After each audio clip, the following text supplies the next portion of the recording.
kabangis, nagbibenta tayo ng chicharon. Let's go mga kabangis. So dito tayo ngayon sa may simbahan. Dito tayo pumesto ngayon. Ayan o. Grabe yun. Galing talaga nito. Galing talaga ni Big Boy Bangis. Para pag ano nila. Ito naka ano. So let's go.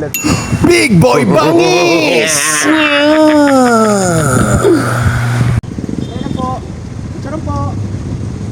So ayun na nga mga kabangis, at nagtitinda tayo ng chicharon dito sa may harap ng simbahan mga kabangis. At etong mga kabangis, may bumili nga sa atin si tatay, buti na lang.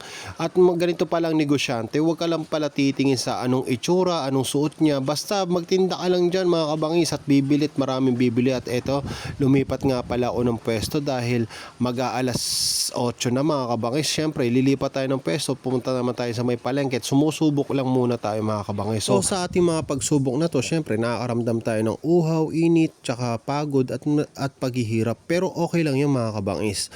At least yung perang kinikita natin, pinaghihirapan natin, hindi natin ninanakaw at hindi natin hinihingi kung kani-kanino mga kabangis, at natututo tayong kumita ng sarili nating pera mga kabangis. So eto mga kabangis, bumili sa atin si tatay, maraming bumibili sa atin, maraming salamat sa mga sumusuporta sa atin mga kabangis. At dito nga sa palengking to, nakapagtinda tayo ng 12 piraso, at to sa may simbahan nakapagtinda tayo ng mga 10 piraso. Not bad na rin mga kabangis sa kakaunting oras, at maraming bumibili. At eto mga kabangis, at kita nyo namang masayang masaya ako.